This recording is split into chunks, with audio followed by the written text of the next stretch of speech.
video kali ini kita akan membahas tentang artikel yang saya buat dengan judul Digitalisasi Budaya Melestarikan Warisan Lewat Teknologi.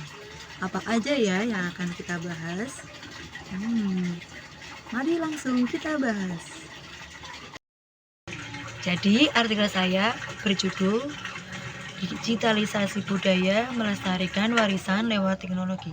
Pertama kita akan membahas abstraknya dulu. Ada di sini, ini abstraknya. Saya coba lebih jelaskan lagi, yaitu penelitian saya ini menelaah bagaimana teknologi digital berkontribusi dalam melestarikan budaya tradisional di tengah tantangan modernisasi dan globalisasi. Saya juga menggunakan pendekatan deskriptif kualitatif berbasis data sekunder, dan studi ini melihat bagaimana platform digital ini, terutama media sosial, digunakan untuk mencatat, mendukung, dan menghidupkan kembali budaya lokal. Salah satu contohnya adalah perubahan bentuk kesenian tradisional seperti musik songah dari Sumedang yang berhasil beradaptasi dalam era digital.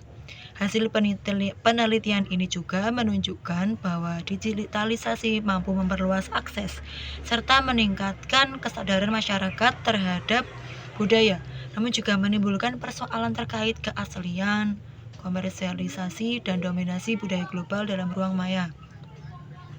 Temuan ini juga menekankan pentingnya peran generasi muda sebagai pengguna aktif teknologi, sekaligus pelaku pelestarian budaya, dengan mengintegrasikan teknologi dalam pendidikan serta mendorong kolaborasi lintas sektor. Digitalisasi dapat dijadikan strategi efektif dalam memperkuat ketahanan budaya lokal. Kemudian juga penelitian ini memberikan kontribusi penting dalam memahami hubungan antara teknologi dan upaya pelestarian budaya di era digital.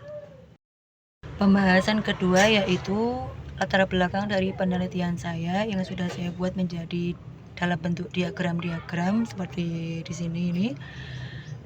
Jadi latar belakang dari penelitian saya yaitu warisan budaya. Dan tantangannya itu ada globalisasi dan teknologi modern, rendahnya apresiasi budaya lokal, dan dominasi budaya asing. Solusi dari tantangan tersebut yaitu pemanfaatan teknologi digital dan media sosial dengan cara merekam dan menyebarkan budaya lokal serta menghidupkan kembali nilai-nilai tradisional. Peran dan kuncinya yaitu generasi muda sebagai pengguna dan pelestari itu sendiri. Dan saya juga menjelaskan mengenai tujuan penelitian saya di latar belakang yaitu mengkaji pengaruh digitalisasi budaya dan merumuskan strategi pelestarian budaya di era modern. Metode penelitian yang saya gunakan yaitu dengan metode deskriptif kualitatif dengan data sekunder dari berbagai sumber seperti artikel ilmiah, dokumen, media sosial, dan platform digital terkait pelestarian budaya berbasis teknologi. Dan proses penelitian saya ini dimulai dengan pengumpulan dan analisis informasi dari sumber terpercaya untuk menggambarkan peran digitalisasi dalam pelestarian budaya. Kemudian analisis literatur dilakukan dengan menelusuri tema, argumen, dan temuan utama yang disintesis sebagai dasar kajian. Hasil penelitian kemudian disusun dalam format artikel ilmiah yang meliputi pendahuluan, metode, hasil dan pembahasan, serta kesimpulan. Selanjutnya kita lanjutkan apa yang akan kita bahas yaitu mengenai hasil dan pembahasan dalam artikel saya. Itu terbagi menjadi 3 poin utama. Yang pertama ada transformasi warisan budaya melalui teknologi digital. Yang kedua ada peran utama generasi muda dalam digitalisasi budaya. Dan yang ketiga ada dampak digitalisasi terhadap pelestarian akses budaya. Kita akan membahas poin pertama dulu yaitu transformasi warisan budaya melalui teknologi digital. Jadi transformasi digital dalam beberapa dekade terakhir telah memberikan dampak signifikan terhadap pelestarian budaya lokal, termasuk melalui pemanfaatan teknologi informasi dan media sosial sebagai sarana dokumentasi, promosi, dan revitalisasi budaya yang terancam punah.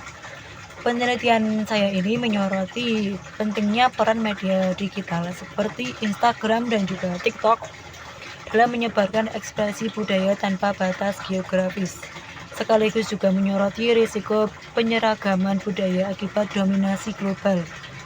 Studi kasus musik tradisional Songah dari Sumedang menunjukkan bahwa pelestarian budaya memerlukan strategi komprehensif seperti digitalisasi audiovisual, keterlibatan generasi muda, edukasi, pemasaran digital, serta kolaborasi lintas sektor dengan pemerintah dan lembaga budaya.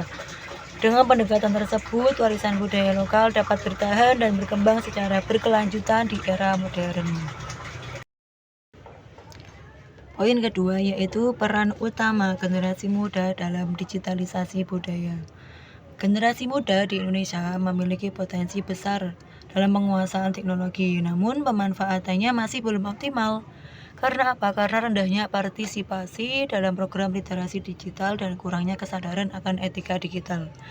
Menteri Komunikasi dan Informatika menekankan pentingnya mengarahkan penggunaan teknologi untuk produktivitas, dan juga Menteri Pendidikan mendorong integrasi teknologi dalam kurikulum agar siswa tidak hanya mampu menggunakan, tetapi juga memahami dampak teknologi.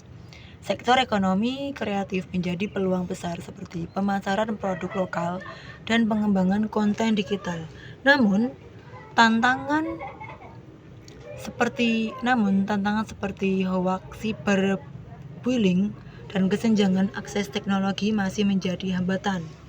Program seperti Merdeka Belajar menjadi contoh kolaborasi efektif antara pemerintah, dunia usaha, dan lembaga pendidikan dalam membekali generasi muda dengan keterampilan nyata. Dengan bimbingan dan akses pendidikan yang merata, generasi muda berpeluang besar menjadi pemimpin inovasi dan mewujudkan visi Indonesia Emas 2045. Poin ketiga yaitu dampak digitalisasi terhadap pelestarian akses budaya.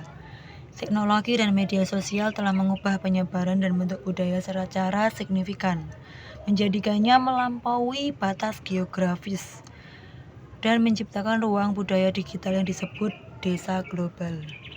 Digitalisasi mendorong hibriditas budaya, memungkinkan perpaduan antara nilai lokal dan global.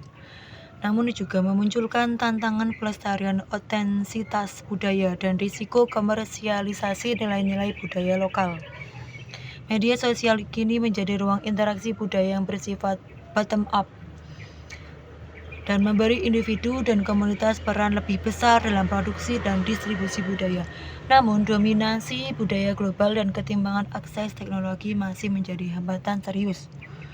Meski media sosial membuka ruang bagi budaya populer dan ekspresi kreatif baru, proses transformasi budaya ini tidak bersifat linear dan sangat bergantung pada konteks lokal. Oleh karena itu, diperlukan pendekatan kritis untuk menyeimbangkan antara inovasi digital dan perlindungan terhadap keaslian serta keberlanjutan budaya lokal. Dari keseluruhan artikel saya juga menyimpulkan bahwa digitalisasi budaya di era globalisasi membuka peluang besar untuk pelestarian dan pengembangan warisan budaya lokal dengan memperluas akses dan jangkauan budaya tradisional, terutama oleh generasi muda sebagai agen perubahan. Teknologi memungkinkan budaya lokal menjangkau audiens global dan menciptakan ruang baru bagi ekspresi budaya. Namun, transformasi ini juga menghadirkan tantangan seperti ancaman terhadap integritas budaya, komersialisasi nilai tradisional, dan dominasi budaya global. Oleh karena itu, diperlukan strategi pelestarian yang menyeluruh dengan melibatkan generasi muda, peningkatan literasi digital, dan kolaborasi lintas sektor, serta penguatan kebijakan dan akses teknologi yang merata untuk menjaga identitas budaya di tengah arus global. Terakhir, untuk referensinya saya menggunakan aplikasi Zotero dan dengan style yaitu Apa Style. Sebagai penutup, saya juga mengucapkan terima kasih yang sebesar-besarnya kepada Pak Sumarsono telah membimbing dan memberikan arahan berharga selama proses penulisan artikel ini. Ucapan terima kasih juga saya sampaikan kepada teman-teman saya yang selalu memberikan semangat dan saling membantu dan menjadi bagian penting dalam setiap langkah penyusunan karya ini. Tak lupa juga saya mengucapkan berterima kasih kepada diri saya sendiri atas ketekunan dan usaha yang terus dijaga hingga artikel ini dapat terselesaikan dengan baik. Semoga tulisan ini menjadi wujud kecil dari kontribusi bersama dan membawa manfaat bagi pembaca di masa mendatang. Terima kasih. Cukup sekian pembahasan dari saya di video kali ini. Sampai ketemu di video-video selanjutnya. Jangan lupa like, subscribe, dan komen. Bye-bye.